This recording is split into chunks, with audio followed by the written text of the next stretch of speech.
Welcome to Simplyrobotix, the podcast, a podcast exploring the animation industry one episode at a time. I'm your host, Monique, and you can find me on all social media platforms at Simplyrobotix, Simplyrobotix. So let me just start by saying this is an episode that is being sponsored by Autodesk. I try and make sure that every Autodesk sponsored episode is, I don't know, just amazing. It's just good. And it was so important for me to share this episode with a young lady by the name of Deborah Anderson, who also goes by Black Woman Animator on social media. Deborah is a 3D modeler, and she has this awesome YouTube channel that's just so informative and highlights so many people. And I know I'm starting to spoil it a little bit, so let's just get right into the episode. Yes, today I thought it would be fun, one, to do a live stream because of my lovely guest that I have here. And two, this is like so long overdue. I know some of our peers have been like, oh, y'all need to do like a collab, blah, blah, blah, blah. So like, finally, we are doing it. Deborah, aka Black Woman Animator, please tell our audience, I know I just said your name, but who you are and where you're from. I am Deborah Anderson, and I am from Detroit, Michigan, now living in Los Angeles, California. Okay. And tell us what you do. Well, yeah, just tell us what you do. The questions, we're going to get a deep dive into it. So currently, this is the last week of school, so I'm teaching 3D design at Academy of Media Arts in Crenshaw. To 9th and 10th graders, but my specialty is 3D modeling. So I'm still working on re-breaking into the industry. Okay. Yeah, we're going to get into what that means, re-breaking into the industry. Did you go to school for modeling, like 3D modeling, or did you do any online, like course intensive programs? Yeah, I went to college, Rochester Institute of Technology. I did the film, video, and animation program. So, I took an animation course in high school when I did several community college courses. But I can remember one of my projects, and it was like I had a pool table and the balls were like hitting on the pool table and they had faces and stuff, but it wasn't no for real 3D modeling. So I think I got introduced to more specific 3D modeling in college. My freshman year, spring quarter, I got to take my first like animation related course because all the other courses were like film related and stuff. And so I had a really good TA who's my mentor to this day, Korabo Lakwala, and that's kind of when I fell in love with modeling. And I tried all the other stuff. I just personally thought I sucked at it. So that's a good question I need to incorporate. Like, how'd you get introduced into what you're doing or what you're specializing in, what you're passionate about? That was really good. So can you tell my viewers, because some may or may not know, what does a modeler actually do and what kind of opportunities are available for someone who's like interested in modeling? Yeah, so when I go do speaking engagements, I usually like go through the whole pipeline. So the modeling pieces, I usually tell people when you open up a 3D program, everything is empty. It's all gray or blue, whatever program you open up, it's just all empty and everything has to be created in the world. So that's what 3D modelers do, whether they are character modelers or environment modelers, prop modelers. Everything has to be created. There's nothing that already exists unless you like use pre-existing assets from another project, but you have to create everything in the world. So that's what 3D modelers do. And multiple opportunities that are available, like I mentioned, you can be an environment modeler, prop modeler, character modeler.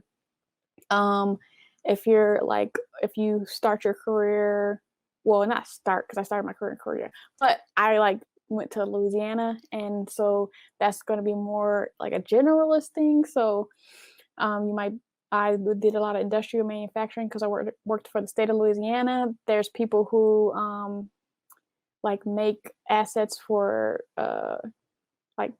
criminal cases, legal animation stuff. So you could make it's not high tech, but you could do that type stuff. There's And there's the architecture side as well, like CAD modeling and stuff like that. So you can go real cerebral with it. So there's a lot of opportunities. You said environmental and props modeling. So I know what you mean by that, but can you just Mhm. expand upon that a little bit more? Yeah, so with environment modeling, that's your like buildings or nature, if you making the trees or rocks, if it's the Sahara Desert, like it's all the environments that you're going to be creating. And then props modeling is your like if you have a suitcase that somebody needs or a lamp or a table.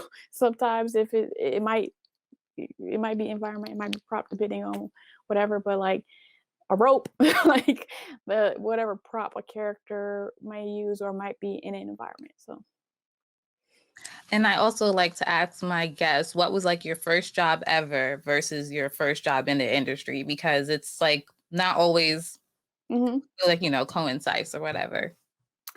My first job ever was working at Mickey D's. Okay, whoop whoop. I also work there. Yeah, so like I I worked I worked the grill, worked the cash register. I realized working at McDonald's, like if it's a rush, like you would be making like 50 burgers and it'd be like 2 minutes past. I was like, what is this That's like? so true. Yeah. And then I remember sometimes I work on Saturday and I would work from morning to afternoon. And so when I worked at McDonald's, the McGriddles had just came out. And so, they would sometimes like throw them away from breakfast. So, I mean, I like the McGriddle buns because they like pancakes with Right, right. syrup in them. And so, when we were changing over to lunch, I remember I took like the double cheeseburger wrapper and like wrapped up a couple buns and like put them in my pocket and would burn the heck out of my thigh, like because they were That's still warm. hilarious. Are you But smuggling like griddles I home? was gonna throw them away anyway, so why not? Yeah. Mhm. So that's what I remember from working at McDonald's. I hated it. I worked in the summertime, and I just remember one shift, I was, like, on fries, the whole shift, the Mm. whole 4 hours, and that was death in the summer, and I was like, "I can't do this job anymore." I interestingly enough don't remember hate being on the cash register, even though I didn't really talk that much and it required human interaction. Like, I don't know. I guess maybe I did okay on the cash register. But then my first job in the industry was in South Korea, where I got to work on Family Guy, Cleveland Show, and Batman the Bold, Yeah, and Scooby Doo. So, let's get into it. So that was your first job in the industry. mhm. Um, what made you take the leap into, like, an international opportunity? It was totally by accident. So, I graduated from college in 2008, so that's when everything was trash.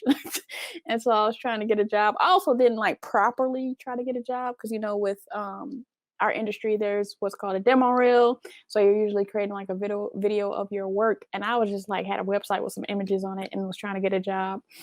And so I in 2009, the year after college, I was like, well, if I don't get a job in animation, let me go teach English because one of my college classmates that I knew, she was like posting. It was so interesting. I didn't even talk to this girl like that, but she was like posting all these like pictures of like she was like bungee jumping and whitewater rafting. And for some reason, I asked her like, "What are you doing?" And she told me she was teaching English in Korea, and I had never heard of that before then. So I applied to teach English in Korea. And the thing was, I like applied in maybe June. And if you want to be there in August, you should apply in like March. So I didn't even realize. Luckily, like being ignorant of how things go worked for in my favor because if I Oh, knew that, I probably wouldn't have applied. So I didn't realize I was applying late. So literally within like 60 days, I got a job and was in Korea.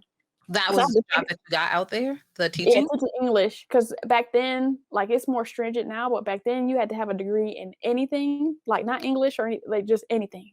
And you had to be from either America, Canada, England, South Africa, Australia/New Zealand, or sometimes, like, Ireland stuff, but, yeah, you just had to be from one of those countries to have a degree, so I was like, "Well, that's easy.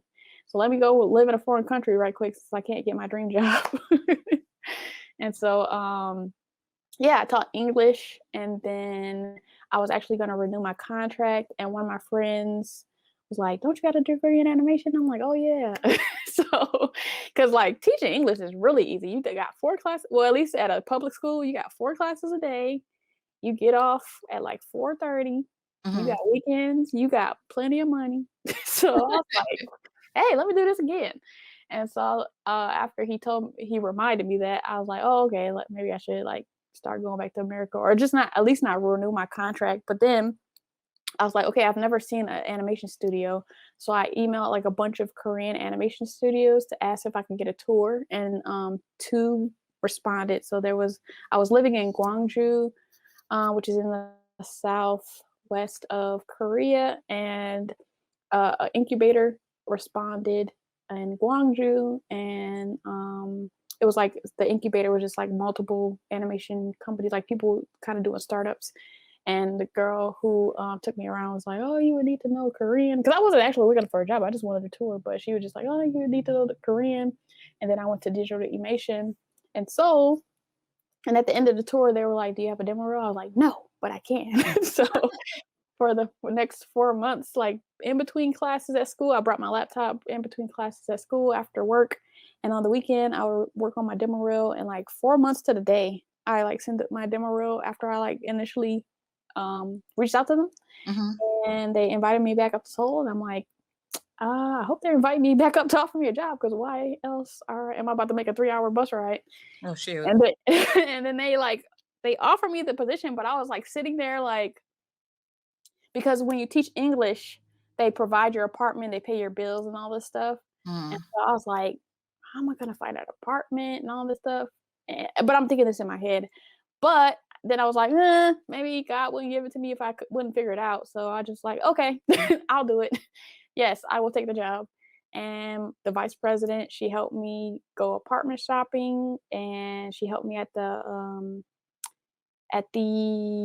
dang, what is it called? The place where you do foreign things in countries. Embassy?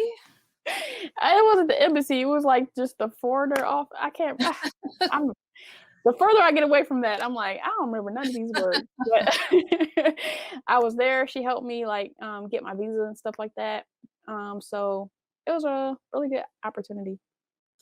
Yeah, so now that you get in the studio, what was that like? Just you're working on these shows. Those I mean, Family Guy at that time was popular, right? Was that when it Yeah, came back from being uh canceled? one of the I worked on a popular episode called the Angry Elves episode, Mhm. where Stewie and Brian go to Canada, and like the year before I got the job is when they did the they would do the spoofs of different movies. So they did Star Wars spoof. Like I could have worked on that if I had got there a year earlier.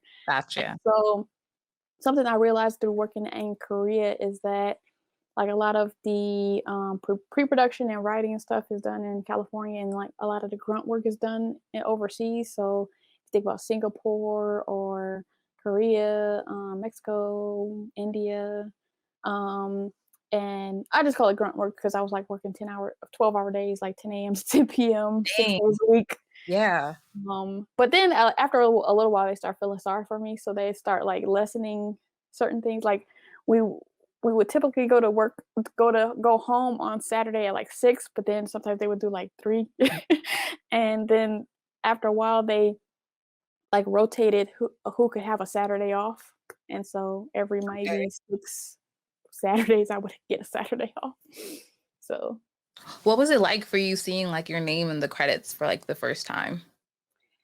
it was really cool because I feel like people in our industry wait like 10 to 15 years before they get their names in the credits, and my first job provided me with that opportunity.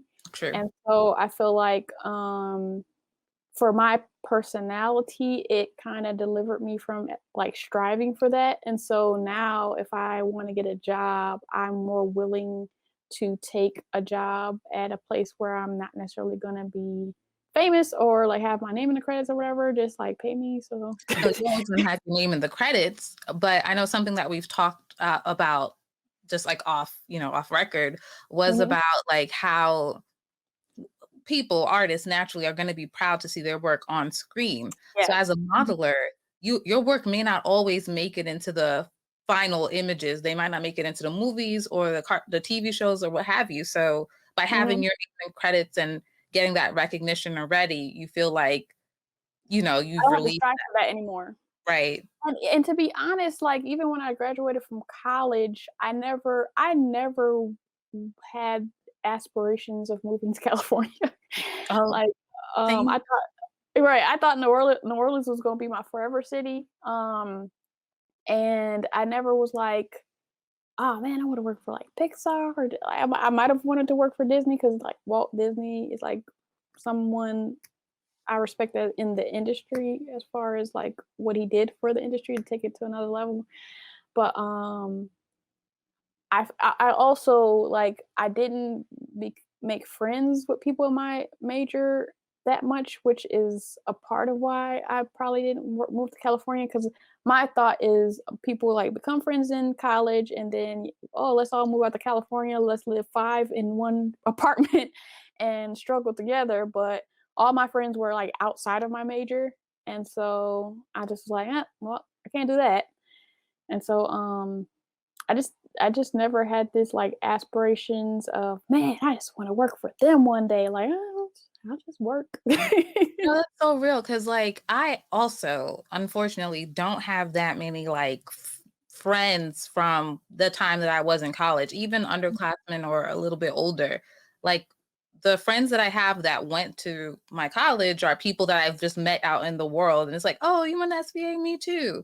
Hmm. So, I mean, besides the fact that I didn't also want to go to California, there wasn't that like, oh, well, we're going, you should come with us type of thing. But Yeah. like, you're in California now. So Yeah, what even like so I thought New Orleans was gonna be my forever city, and then you try to make a way for yourself, hustle, whatever, but everywhere in the country it's like who you know, not what you know. But in New Orleans it's like times 1,000. Because it's a big like, oh, what is your last name? Like what high school did you go to? What neighborhood are you like sometimes what skin color are you? Like, so it's like a lot of things. Because even somebody who used to be the CEO of Entergy New Orleans, which is like the power people, he said that at one of like I was in a leadership program, and he was like, yeah, I've lived in New York City, and like it's who you know, but in New Orleans it's like, okay, it like who do you know, for real, like, unless. Gotcha. And so trying to make my own way was nearly impossible. And then I have all these like isms, particularly like obviously I'm a black woman, but also I look 10 to 15 years younger than I actually am. And so people are always trying to give me advice like, bro, I tried that like 10 years ago. Like, Yeah, I'm not like 20. So can you give me mind some blown. next They level? can't figure it out. Yeah. Maybe giving you basic advice like, okay, thanks. And they don't even be in your industry, so I don't know what you talking about. They talk about. So I decided in 2019 that I was gonna move, and I didn't know where I was gonna move because I thought I was gonna be in New Orleans forever. So I had to like create a spreadsheet because I use both sides of my brain. Like, so I'm analytical in some way. So I'm like, let me get a spreadsheet. Like, it was like, where do black men live? So Oh, I can be good at dating, like where like the cost of yeah. living. That's very real though. Cause like I felt like, okay, I'm in an industry that is mostly white people, so I need there to be a black population so I can escape. So it was like no Austin, no Seattle. Like, Yeah. And I think about that a lot too with food. Like, mhm, like I'm so spoiled being in New York and especially like yeah, I'm in Queens, so I have access to a lot of different kinds of food very quickly. So yeah. if and when I were to relocate, I'm like, can I still get Caribbean food? Can I still get not just Mexican food, but like Puerto Rican or Dominican food? Man, I was introduced to Dominican food at RIT. They would come on the Mondays. I was like, yes, let me go get a plate. But anyway, so like the number one on my list was actually Charlotte, but they were actually worse. They hit everything except like jobs, which Okay. that's why I was moving because I struggled so much. I like worked at a job that I didn't like and I couldn't get another job, even though I job searched. And so I didn't initially have California on my list, and then I was part of the National Urban League Young Professionals, and I went to like a conference, and somebody who lived in the Bay Area, I think, suggested that I just put it on my list. And I don't really know the jump from like not wanting to move to California to actually deciding to move to Los Angeles. Don't Yeah, really know how that went, but I decided to, and so that's what I did because I was like, okay, this is like a big place. Like if I don't like my supervisor or if I don't like a company, I can just go somewhere else, and there's right, plenty of options. So right. I When want to know what I that felt like. left Blue Sky, I was considering California myself because I Mm. was just like what where else do I go, type of thing. But I was getting interviews from stuff out there, but it ended up not working out. And I think in hindsight that was ultimately best for me because like what I Mhm. heard through the grapevine is like I made it to a second round of an interview and I just ended up being like, no, I don't want to continue. And the Mhm. person that I would have been working for, essentially my that supervisor, was like not a great person. Mhm. And the position was also temporary, like it was the end of the um pipeline type of thing. Like the movie was coming out in like 8 months. They just needed to Yeah. ramp up.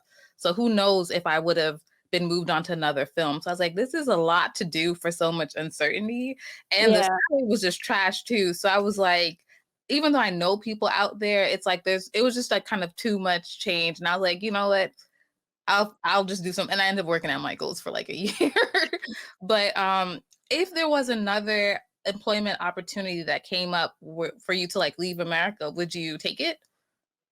Um, I probably wouldn't do that, like, cause my parents, I would like to be I like to be relatively close to my parents, like, I haven't lived in Michigan since, like, high school, like, as a permanent residence, Gotcha. but, when I was in Korea, when I had the money, I didn't have the time to come home, and when I had the time, I didn't have the money to come home, so I mean, theoretically, if I was balling and I would possibly live in a foreign country and if I could just come home, but probably not right now. So, Okay, so you did mention earlier that you are teaching, but mhm, what are you also doing? Like, are you still working on your reel? Are you I know we're gonna get into Black Women Animators soon, but just mhm. outside of teaching, are you doing any freelance modeling things on the side or anything? So for transparency, um, We love transparency. I feel like my personal feeling is that after I left my last job, I felt like I had like I was it was traumatic, and so because I felt like the whole 5.5 years there, I was treated differently because I was a Black woman. And so, in addition to being involved in the National Urban League movement and um, not, so a lot of my free time was spent doing like social action community, like social justice work. And so I didn't have that times where I was like doing stuff in my free time as far as art. And so all my time doing 3D stuff was at work where I didn't feel like I was being appreciated. So I would kind of belabor how long my stuff took to turn in. And so I got slower. And so if you combine that with also not having personal projects that I worked on, once I moved to Los Angeles, not in relation to the pandemic, even though the pandemic hit a month later, I was I don't know if I don't think I was depressed. I just was like I felt like I had PTSD from my last job and I just wanted to rest. And also I had just finished a 2-year term as president of my local New Orleans Young Professional chapter. And I felt like that was the most thankless thing I've ever done in my life. Oh, And dang. so um like I just wanted to rest Yeah, because yeah. it hurt. And I like had to go to events for 2 years because I was president, and I had to like be the first one there and the last one to leave. So I just was like, okay, I want to rest. And then without that structure of having a job when I first moved to Los Angeles, like I don't thrive in no structure. Like if I have too much time, then I end up doing nothing.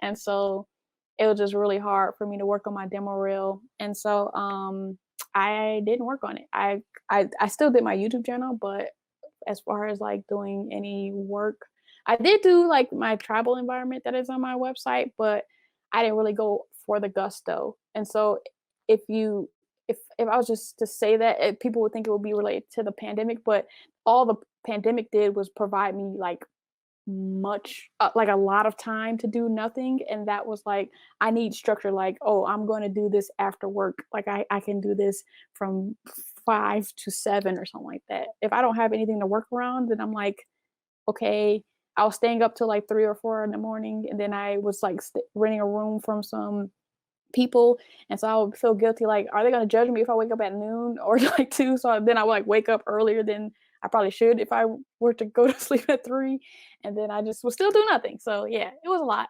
And No, I'm thanks for still that trying. transparency. Yeah, I'm still trying to work through like getting that motivation back because even ever since high school, I've been the type of person to be like busy, busy, busy, busy, busy, and I thrive in that. And so, um, even trying to do my YouTube channel, like I think was it last week I didn't, the week before last week I didn't have a video. It's just like sometimes I'm just like, I need to do stuff, but then I don't do it. So, Yeah, but like rest and pacing yourself is important because we're now let's get into Black Woman Animator, your YouTube channel and all the things that you do on it.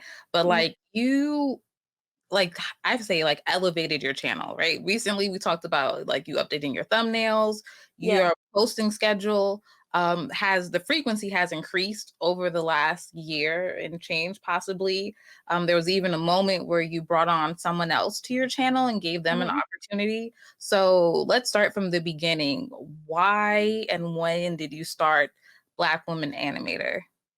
So, I've used the phrase, "Black woman animator" for since college, or well, actually, I think it goes back to 2008. So that's when I graduated from college.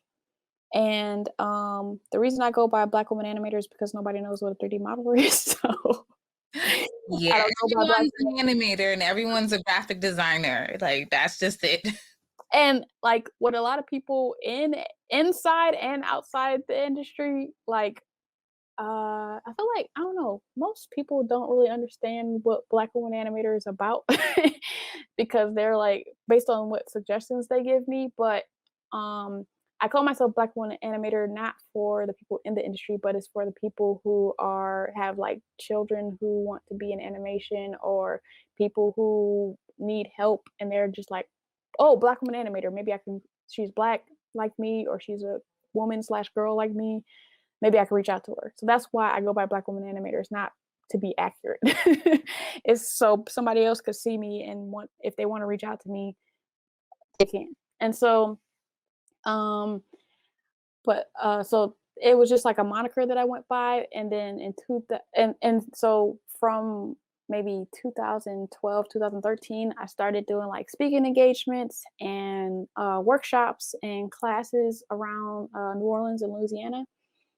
And something that I felt was that when you're from Louisiana, you either stay in Louisiana or you leave and come back. So I felt like if I was to do like classes and try to prepare all these people for the animation industry, it would be setting them up for failure because they are most likely never going to leave the state and there was no infrastructure, no industry for them Wow. to get jobs. So that made me decide to take it online because I could just reach more people Mhm. and more people who were probably willing to move to the areas where they can actually be in the industry. So 2017 is when I did my first YouTube video, which is called Diversity in Animation. So it was my thought about what I felt like diversity in animation was, and not just limited to race or gender, but like being able to teach anyone from 5 to 75 how to do animation and like thinking about people in rural areas in addition to people in urban areas and stuff like that. So that was my first like video and then or like produced video. And then in 2019, I decided to start posting every week. And so that's when I was posting. It was more like me talking to the camera and giving tips or talking about various topics around race, gender, and everything else. And then in 2020, I decided to because I had like a lot of ideas of like talking to the camera and doing that stuff, but it has to be more edited. And I had a crappy computer at the time, so I couldn't do any of it because I had to do so much stuff to get After Effects to work on my computer. And so I was like, what can I do that is still going to be interesting, but I am capable of doing on this crappy computer. So that was like interviewing people. And so, because I just have to clip the beginning and the end, and depending on the person, a lot of cutting in the middle, but it's usually beginning and end. And so I started reaching out. I like Ben Price, who runs African and American animators past and present Facebook page. I just like took all the stuff that he wrote and like started reaching out to people. Some people that I've had on my channel, like they were my friends for like my Facebook friends for a long time, but I never talked to them. So like Dan Haskett, Yeah, I yeah. was like, let me reach out to him like 3 times without wanting anything, and then ask him. I felt bad for like never talking to him and then wanting something from him. So, um, so like I started reaching out to people and having them on my channel, and so that's how I got into interviewing people. It was because I had a crappy computer. No, but I want to like just also point out that you are not just like interviewing people. You are kind of like going and turning over rocks and finding Black people that worked in the animation industry in various capacities that we would like literally not know. Like you're Yeah. essentially like a visual like database of Mhm. uncommon names for us, you know? And there's a lot of like senior people and just like OGs that I would say, which is also really good because we're kind of like aware of each other and aware of Mhm. I guess just one generation up above us. Yeah. But Mhm. you're going even beyond that. Like I said, like people that were a part of the founding of like the animation industry. And I think that's one really important what you're doing because like if we don't document our history and tell Mhm. our own stories, they're just going to be lost, right? So Yeah. we need to say that. Yeah, and something that's funny is that people will see all these people that they've never heard of and be like, "Oh, you should get Bruce Smith and Floyd Norman." I'm like, first of all, duh. But second of all, like, these people are important too. Yeah, And exactly. like in that you can find like 25 to 40 interviews on Bruce Smith and Floyd Norman. I would love to interview them, but I like highlighting the people that nobody knows about because they are very appreciative of it. Right. Because So, for instance, you also interviewed the woman that voiced Sita from Sita's World. And that yeah, was like dope and exciting for me because I was like, oh my gosh, like, you know. And did you also do someone who voiced one of the muses, right, from Hercules? yeah, Roz Ryan, she from Detroit. See, look at that. Like, you know, like And she knew like my grandma did her hair when she was younger. it's just that's just so cool and so dope. So like what's one thing that you can say or how has Black women animator your platform grown over the last years? Like, is there one thing that you say, like, yeah, this was like definitely, I don't know, a growth? Am I Mhm. making sense? Yes. Okay. First, I would like to mention that tomorrow, on BET, there's Well, a this is show coming coming out out. after, way after tomorrow. But still, whoever's Oh, watching now, still. well, at some point in life, you can go to BET and watch, Encore, I guess it is. It's like a TV show where they are putting together, like, people who have been in girl groups, so, like, the girl with the lisp from 3LW, Oh my gosh, uh, really? and, like, other people, like, from, like, Danity Kane, like, they just, like, having a competition where they're forming a super girl group, Oh, and Sita is going to host it. oh, that's great. So That's I want to mention that. Yeah, well, this episode, I mean, you guys are getting a preview who's watching it live. If Mhm. y'all are listening, you should be, you know, subscribed to my YouTube and Twitch and all that sort of stuff, so you get these random things. But this episode actually is coming out in a couple of weeks, so I mean, Oh, look for it, you know. yeah, still look for it. So I just wanted to mention that since you brought up Sita, Yeah. because everybody was like, "Oh, I will be," because they wanted her to host the BET Awards last year. So Oh, that would have been fun yeah, and but funny. yes, to answer your question, the growth of my channel, I feel like I definitely look at back at some videos and I'm like, "Woo, Lord!" Like I'm glad I just pushed it because I'm like a perfectionist. Yeah. But I've also been delivered from perfectionism because in 2016 I like created a hashtag for the year because I'm the type person where I would like read 50 articles about something and not do a doggone thing, like, and be suffering from analysis paralysis. So in 2016, I created a hashtag called action and execution. And that was all about like doing, like stop reading and do stuff. Cause also like I felt like I was calling myself an artist, but I didn't do art. Snap, snap, snap, snap. I understand. So I look back at some videos and I'm like, well, I'm glad I put it out there, but I'm glad I've gotten better. And I don't even know since I'm such like a perfectionist. I'm like, I don't even know how I got better. I didn't like actively be like, okay, I have to do this better. It just my videos got better. And so I'm appreciative of that by happenstance. And then just more people recognizing me through like me constantly posting on my Facebook where my family and friends are. They're more recognizing like, okay, this is what Deborah does. This is her wheelhouse. So people reach out, like people will like inbox me and send me some animation stuff, and we be in all these discords and following all the pages. So you most likely are not showing me something new, but I don't say that no more. I know. I I'm an know. involved Virgo, so now I just be like, thank you. But sometimes people send me new stuff, so I'm like, okay, that's cool. I feel you. I feel you. So another thing that you've done on your channel, which we haven't spoken about, and for everybody, like I was trying to, there's just so much to talk to you about. So we're gonna Mhm, get some fun stuff, funner stuff, if that's not mhm, even a word. But last year you called on me and some other people around the same, like, millennials in the industry, and you've had a couple different conversations with I guess that was spawned from all the Black Lives Matter mhm. stuff that was happening last summer. Why did you feel that it was important for you to have some of these type of conversations on your channel? Well, like my channel from before I started having people on it was always about like and this I also did this as president of the Urban League, and even when I was like secretary or social and cultural chair, like I'm always trying to do stuff that's different or thinks about a different group of people who are not thought about. And so when I like tackled the topic of when they came out with that Wreck-It Ralph trailer, and like in July they came out with it and Tiana was like dark skinned and looked like the 2D, and then in September they did the Okie dokie and she looked like Nyx with curly hair, and I was like, nope. Because the people trying to say, oh, it's so hard to learn a dark skinned person, and I could use my expertise as someone in the industry, like, nope, you could light link, you could do a light. If you could light a black suit, you can light a black person, so don't even try. Yes.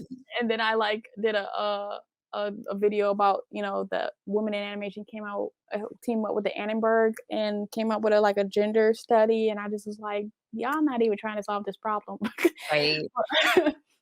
So I always try to like talk about topics that are different, and like what not what other people are doing. Even in the black animation space, I want to like carve myself out as different and like doing different things. So I felt like a lot of people felt that stuff was performative, and I wanted, if there was any allies that was actually going to listen and try to get what we really thought, I wanted to bring people together to say what we really thought, because it was called "What Y'all Think," because it was like, okay, I was like, okay, let me start off with a couple positive questions, but then let's let's get into what this is like not for real. Like y'all not about to do nothing for real, for real. Y'all just gonna put these little black backgrounds and white text I know. and That was so six annoying. in 6 to 9 months. The only people I believe was Sesame Street because they've been true since the beginning. So, yeah, I just wanted to bring some people together. Like, essentially, I just get an idea, and then I'm like, who could be on the panel? Let's see how if everybody could meet on one day, and then I just put it together. So I did that one. I did the Black woman in animation because, and we didn't even cover what I actually wanted to do because we were trying to. Like I wanted to call out Black men and their lack of support, and I ain't even we didn't even talk about that. And then I did like a Black Greek panel because like all the people that I got on that panel was like all the people like there might be one Yeah. more.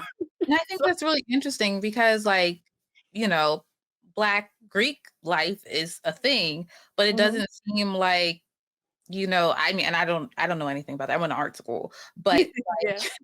like, it just would be dope if that culture could find its way in the animation industry too. But like, if I think about art school, like the clubs that we had, which was like funny, but we had like a Mario Kart club where like we just got together, every week and played Mario Kart.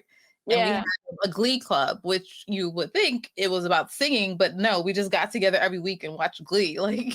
Oh, So like that's art school is hilarious. like a big joke in that sense. And like I think if you wanted to be in Greek life, you really had to do some like external thing.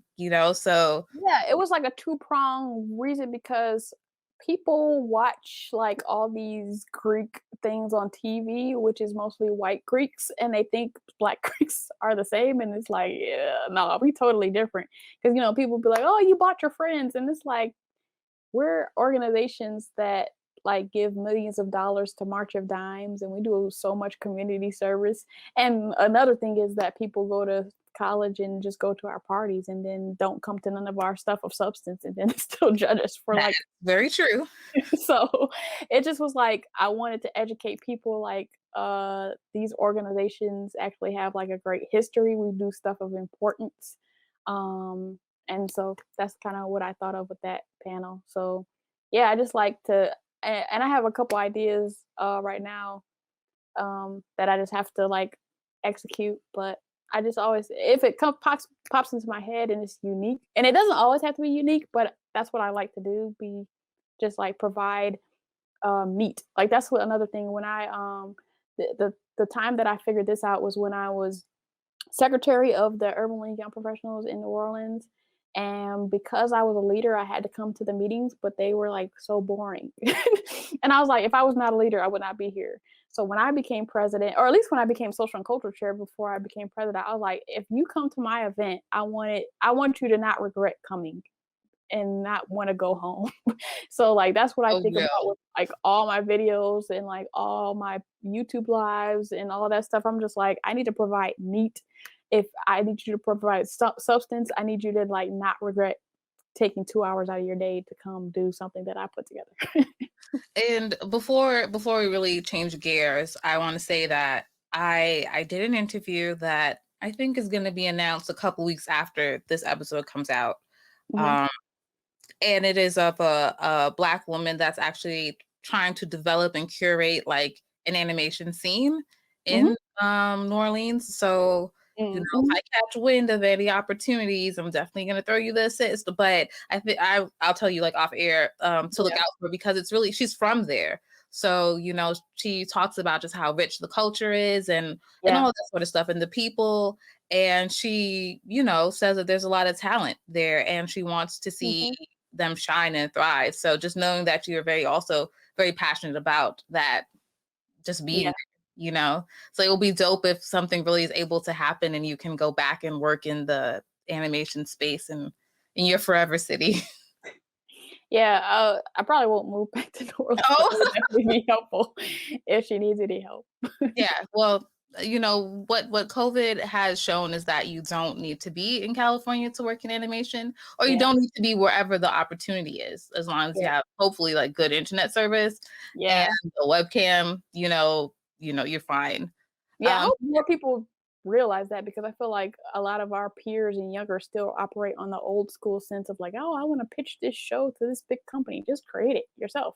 Do we not know who Issa Rae is? Like, oh, I know. Yeah. I'm working on being our own version of Issa Rae. yes. Working on it. Yeah, so we're pivoting now to talk about your favorite animated TV shows and movies. We'll Hmm. start with movies first. And you shared with me that Aladdin is one of your favorite movies. So Hmm. if there are people out there in the world that know nothing about Aladdin, can you just give a little recap?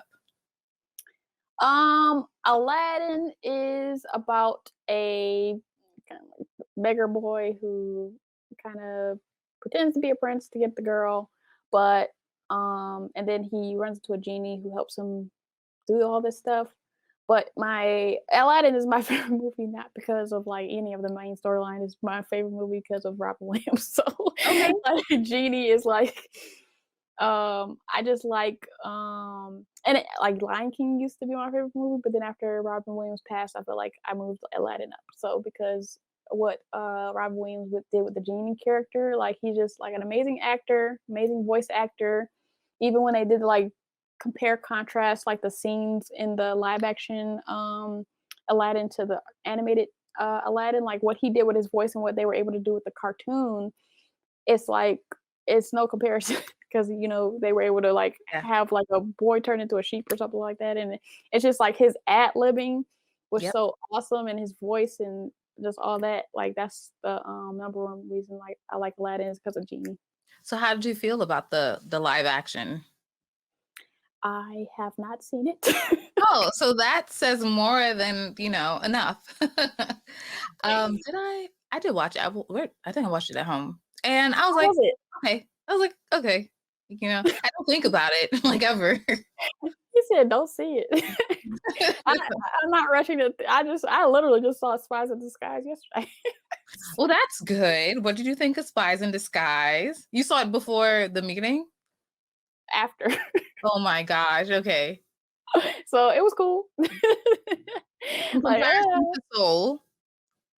um, yeah, like it's that I wouldn't. Yeah, you don't have to see Spice in Disguise. So you're not watching it again. No, not at all. That's fine. I'm not taking any offense to it because I don't think I saw it since the rap party. I haven't. Mhm. And it's whatever. Yeah. Um, so do you have a least favorite character from Aladdin?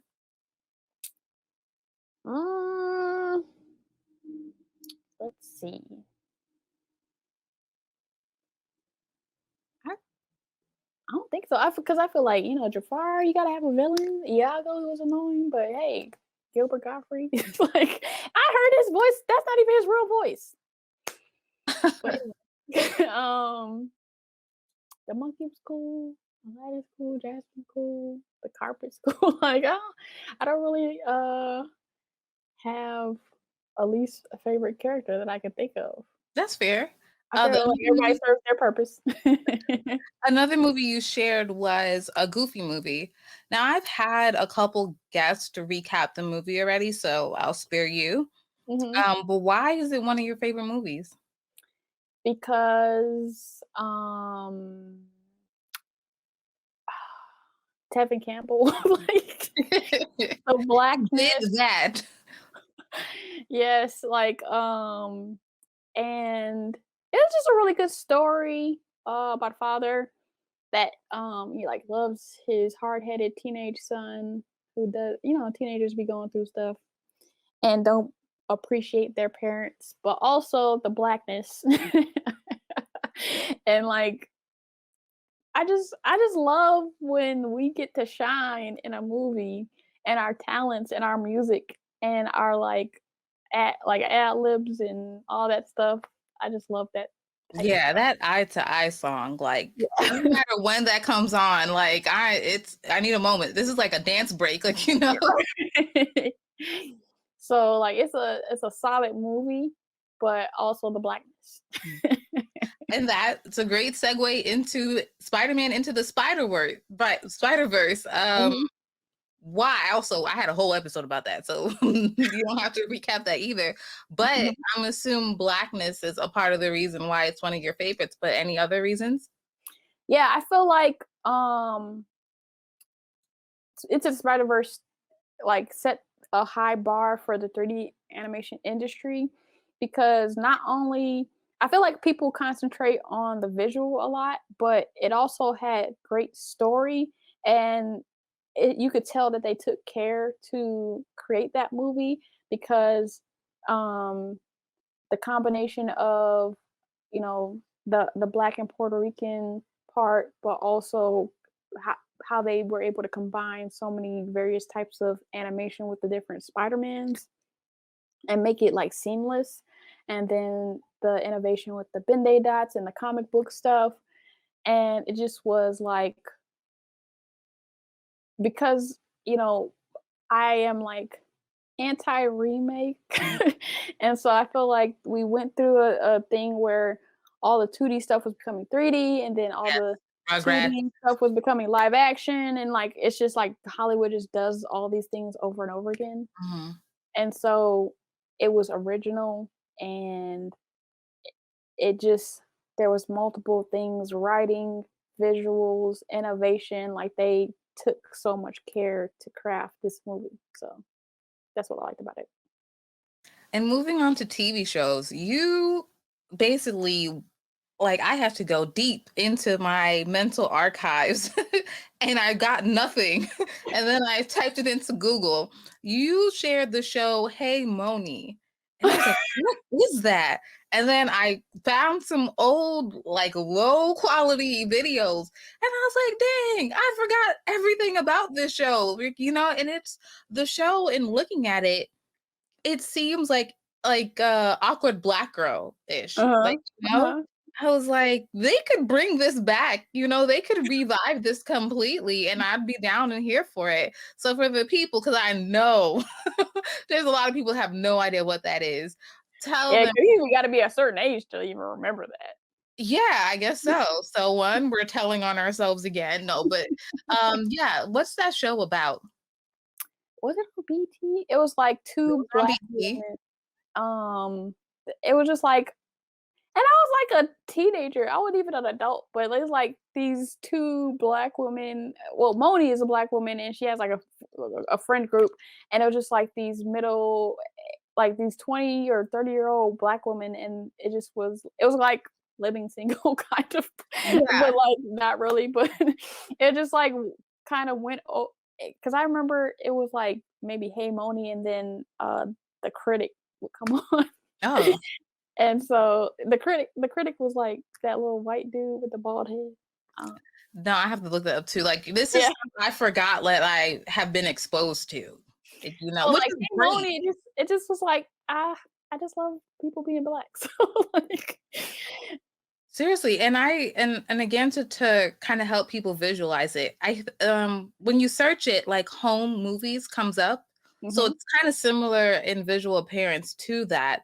But it mhm, is just like if you think of Insecure and Atlanta, but in an animated or awkward black girl in the animated context where it's just like these black women, well, the Hey Moni, a black woman just like kind of going about her mhm. business, like the thing that I saw on the internet, she was like on the phone and like going through her mail, like very basic, but the Yeah, conversation that she's having was like, enjoyable. So, yeah. I should also mention now links to everything that we're talking about is going to be in the official podcast description, show notes, all that sort of stuff. Mhm, Moving on to the next show, which is my background, even though you can't see her, mhm. Pepper Ann. Why is this one of your favorite shows? I feel like, during that time, you have like, okay, there's like Disney princesses, but then there's like regular girls who are in like middle school, and she is dealing with all this stuff. She's kind of awkward. Um, and luckily I didn't get like bullied or anything in high school, but I wasn't like popular. So I feel like Really? Pepper Ann, maybe because I watch a lot of stuff, and I have a lot of stuff from my childhood, and it's nothing where I like how people in our industry, they're like, I watched this like 50 times. I don't have anything like that, but it's just these connections to various different properties where I'm just like, Pepper Ann was cool, because it was like real and not like some popular person trying to do this or whatever. It's just a girl who's just trying to survive in school and in her family life and with her friends. So My random story about Pepper Ann is like that was the morning cartoon for me. Like in fifth grade, it was Recess came on first, and then Pepper Ann. mhm. So I used to leave. I used to watch just half of Pepper Ann because if I watched any more, I was going to be late for school. So that was like my morning. I wake up, whatever, watch Pokemon, get ready, eat breakfast, watch some Mhm. recess, and then it's like, okay, girl, you gotta get out. Like, I don't know what time I had school, but like half of Pepper Ann, don't watch the whole episode. What's gonna be late? You're gonna get in trouble. So I don't know. I associate Pepper Ann with like fifth grade. Yeah, So your morning routine. That's get what's up. yeah, I couldn't wait to get to like, seventh grade, and seventh grade was rough for me. The next show that you shared with us was the Magic School Bus. Mm. Yeah, like I wasn't a big science person in school. Like, I mean, I like I did well in all my classes, but I just didn't like some of my classes. But I like Miss Frizzle and being able to learn different topics, but not realize you're learning. And I feel like that character was pretty awesome. They had diversity on the TV show, and it just was cool to like learn various things, but it's not like beat beat over your head. So that's why I like the Magic School Bus. How do you feel about um it having a remake? And have you checked Man, it out? I haven't watched it, and I understand like it's like her younger sister, but I'm just like, but she had like curly hair. How do redhead frizzy haired people feel like? Because though she got like a blowout or something, like Yeah, her hair is like Laganya or whatever woman, redhead woman. She's kind of like that. it And just I heard that I didn't hear, I also saw it, that they made Keisha and whatever else his name is, like slightly, significantly lighter than they used to be in the show. it's like so much stuff in the 90s and 2000s was just ahead of its time and just so cool, like just authentically diverse. And then they just be doing stupid stuff today, and it's annoying. So, Yeah. So I saw a tweet recently too that was just talking about like how black Nickelodeon was at some point and like how we're just never gonna get that back. And I was like, yeah, we yeah, really they use us to, like, popularize their, like, stuff because like, UPN, they had all the black shows on UPN, and they got up their viewership and then took all the black shows away. all of them. They just use us and abuse us. Some of the other honorable mentions that you shared with me, I'm going to run down the list and, feel free to talk about them. Mhm, Recess, The Wild Thornberries, Rocket mhm, Power, great one. As Told by Ginger, also great one. The mhm, Weekenders, which I love. And then you mhm. got into more like adult programming with The Boondocks and Big Mouth. So why were those like you just had to make sure that they got into? It's just like I was telling you, there's, like it's impossible, like, I picked 3 movies, but I probably wanted to do the same thing with the movies where it just was easier to pick 3 of my favorite movies, but it's just so hard to choose favorites because there's, like, different time periods, like, there's the Looney Tunes period, Mhm. and then there's, like, the Hanna-Barbera, and then there's, like, the '90s, and then there's the 2000s, and then there's the 2010s. It's like, I Yeah. cannot choose. There's just different pockets of my life where it's like, "Oh, Rocket Power and Weekenders," like, what do I say? Later days. Like, I always say that, but, like, nobody probably knows what I'm Oh, talking about. I love Ginger so much, man, so, so much. So, I mean, we're not deep into, like, the roaring 20s, Mhm. but has there been, in terms of shows, anything that has been standing out to you yet? Well, I put Big Mouth on the, list because I like that we're getting I mean, we have a lot of shows to pick from now, but I like that we're getting away from the, like, animation is for kids thing Yeah. and getting more into the, okay, it doesn't have to be Family Guy-ish or, like, Mhm.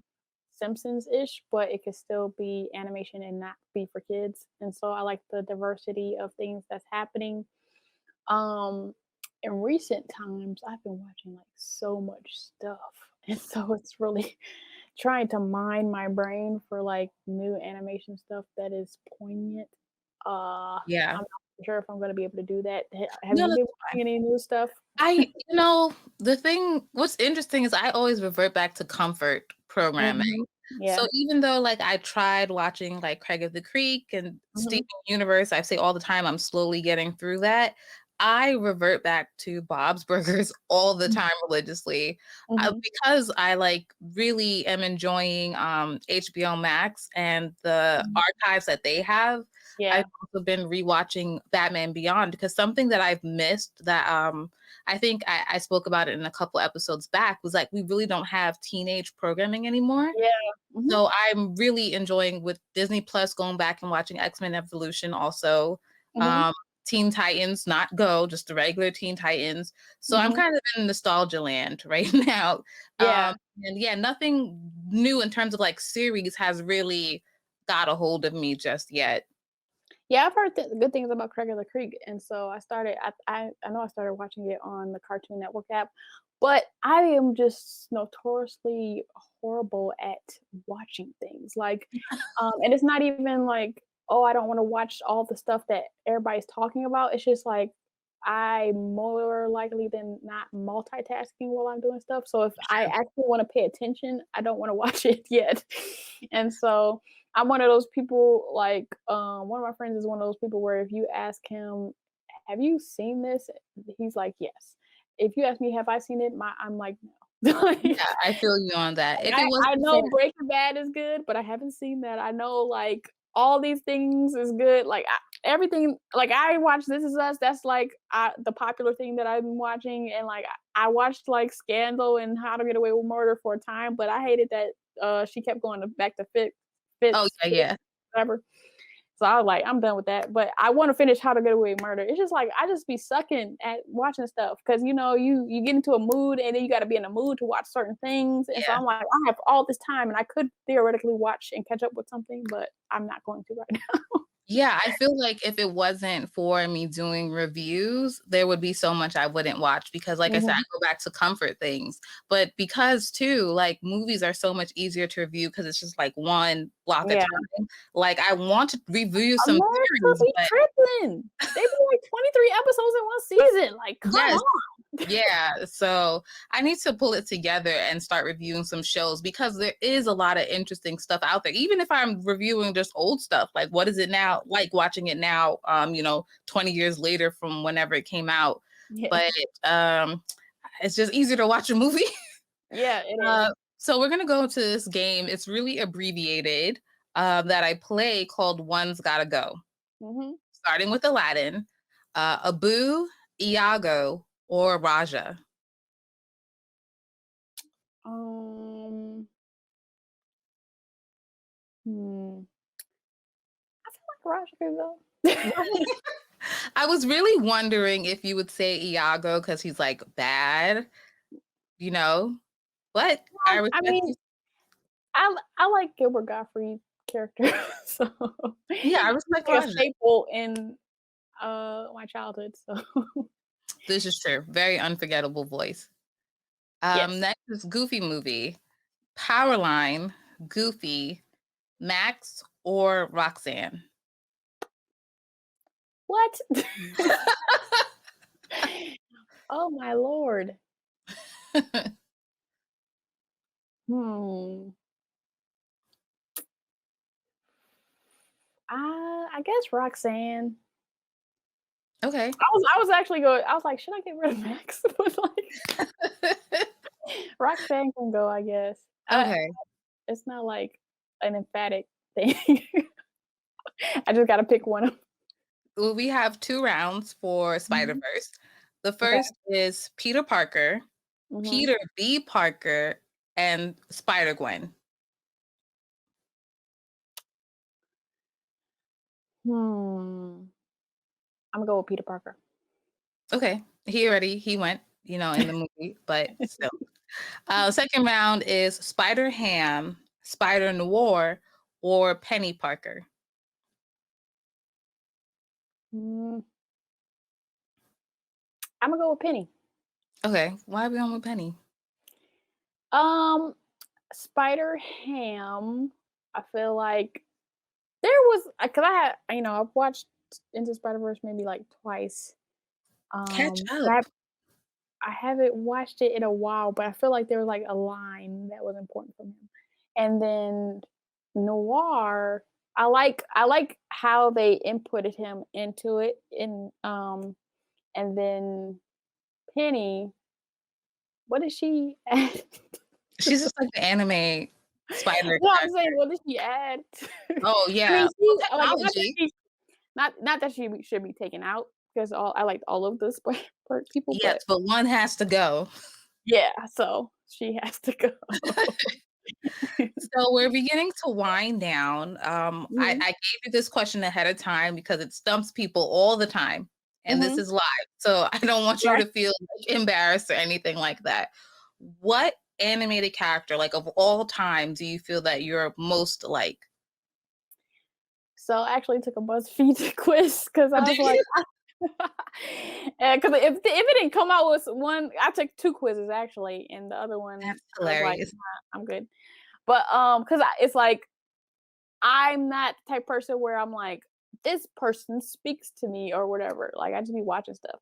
But the second quiz came out with somebody who is pretty good, so Okay. I'll go with Lisa Simpson. Oh, why did you agree with that? 'Cause, she's intelligent, and then, she be trying to do good stuff, and then she has an annoying brother. Mm, got you. I have a twin brother who's annoying. You Um, know who you are. yes. And, I mean, I played the trumpet in school, but I wasn't as good as her on the saxophone, but I feel like, because she's intelligent and she, be trying to do stuff, I feel like that was a good pick. Cool. And the last question is using animated characters, Mhm. cast your biopic, whatever the people want to say. So I decided to go with my immediate family, Mhm. which is still large, but so, okay. For my father, I actually asked him, like, who would he like, and I agreed with his pick. So, my father is either or, and Brain from Pinky and the Brain and Marvin the Martian. So, like, Okay. he's, like, really intelligent. Um, and then Marvin the Martian is like, I've been instructed not to say things in public. That's an inside joke with me and my father about like Marvin, like alien stuff. Yeah. And so, my mom, I picked Belle from Beauty and the Beast because she's Aw. like organized and like loves to read. My stepmom, I picked Snow White because Snow White be taking care of all the dwarfs, and all the dwarfs are my, like, nieces and nephews. Like, even through the pandemic, my stepmom was still going over my brother house, like, trying to take care of my nieces and nephews, so I like how like your mom is Belle and your stepmom is Snow White and they're like Disney princesses. yeah. That's cute. And then my twin brother is, Genie from Aladdin because he's funny, but trapped, and I won't go into, like, Oh, all these stuff. did you ask him about this? Does he know? No, I did not, That's but funny. yeah, I have a special needs brother, Michael. I'll go with like Ralph the dog from the Muppets because Oh, okay. my brother like really likes music. He doesn't talk much, but he like really likes music, and I like Ralph the dog is like huggable and cuddable, and I love like hugging my brother. And then my sister Angie. Okay, like forget like recent things and like problematic like storylines or whatever. But she's like a combination of Pepe Le Pew Oh and gosh.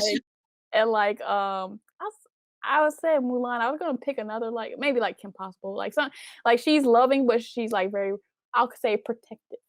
Okay. Yeah. My dad calls her the hood sister. But Pepe Le Pew is hilarious. because, like, I literally have a video of her, like, whenever she sees me, she, like, gives me all these kisses, and it's kinda, like, Oh. similar to Pepe Le Pew, so, like, non-problematic Mhm. Pepe Le Pew. My sister Javita, who's my older sister, Carmen Sandiego, she, like, loves to explore, like, a lot of concepts and ideas and stuff like that, so I just kinda, like, picked Carmen Sandiego to represent that. And then I have my bonus brothers, my brother Sean, Both my brother Sean and HJ are like big like family men and great dads. So I just would like toss up like Mr. Incredible of the Incredibles for my brother Sean because he's a family man and hardworking, and then Goofy specifically from a Goofy movie Gotcha. because my brother HJ is a great dad and a hard worker. So that's Okay. my biopic.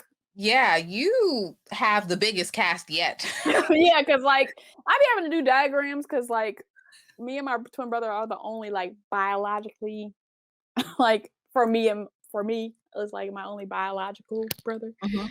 But I don't like do the half or like the step thing. So Yeah, yeah. No, that's great. Well, also because people usually get this question and they're like, my brain just stopped working, so they can only do yeah, I'm like glad 2 you gave it to me beforehand because in like real time I would have been like, ooh, I don't know.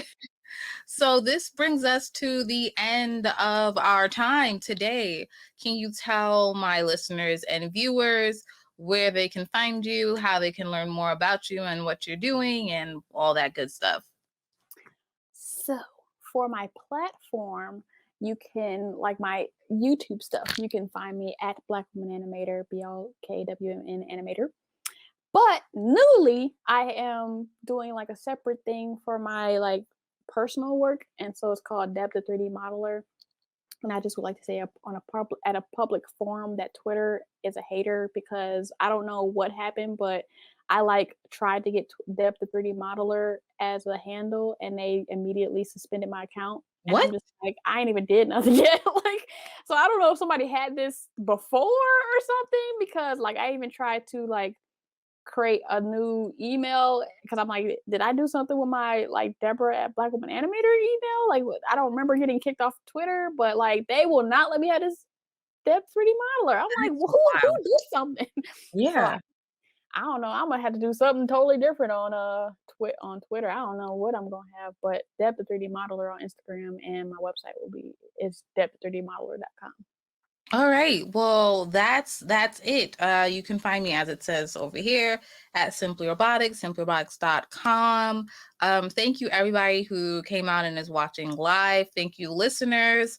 As always, take care. And everyone, until next time.